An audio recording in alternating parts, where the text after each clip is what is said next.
Hello and welcome to Mimi's Sketchbook. Today my illustration was inspired by Paul David Tripp's book New Morning Mercies, and today is August 2nd. And this is Bittersweet. And the first time I encountered Bittersweet, I was foraging for wildflowers in Virginia to make bouquets and centerpieces for a wedding. And it was fall, and the bride wanted all wildflowers and colored leaves for these arrangements. So I had set out to the countryside looking for things that I could pick, and I spotted along the roadside up in a tree some beautiful red and orange berries. So I got out and got my clippers and went over and was kind of almost shimmying up this tree that was kind of leaning away from the road.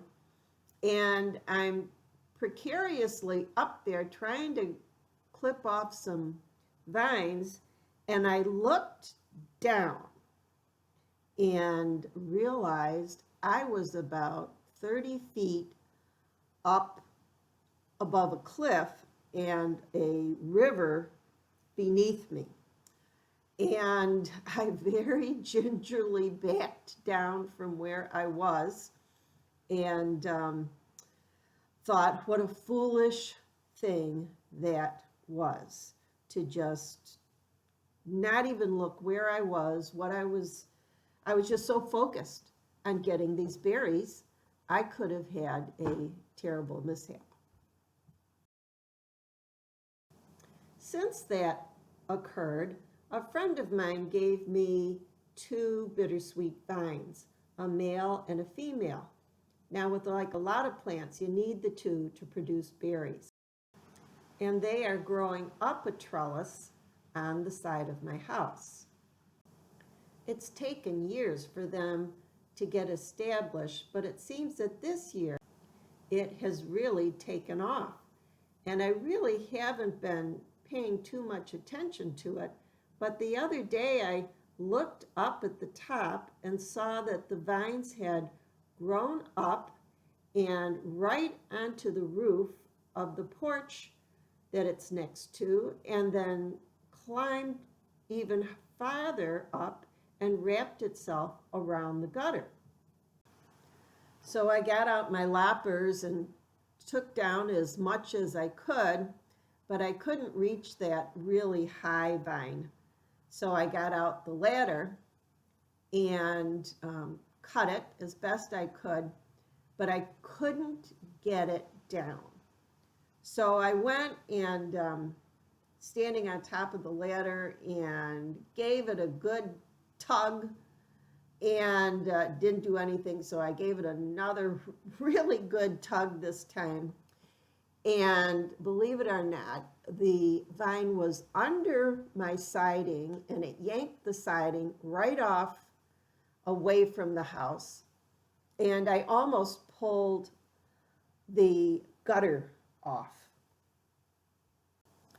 It was a very foolish thing to do. I was trying to make a quick job of this, but now I've got a bigger problem because of it. Today in his devotion, Paul Tripp talks about how in our foolishness, we all want to have our own way. And he says that when we foolishly insist on getting our own way in thought, word, or deeds, we are acting like the sheep in Isaiah 53 that wander away from the good and wise will of the great shepherd.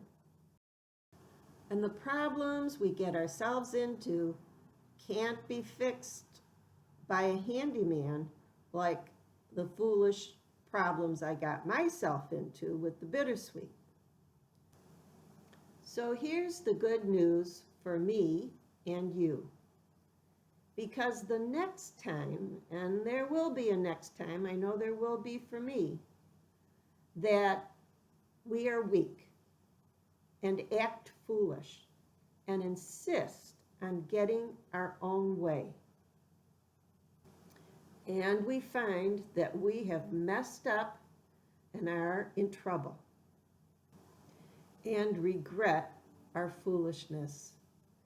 There is someone we can run to for help, and his name is Jesus. So thank you for joining me today at Mimi's Sketchbook. I hope this was an encouragement to you, and if it has been, please give it a thumbs up so YouTube will help to spread the good news. So thank you, and God bless.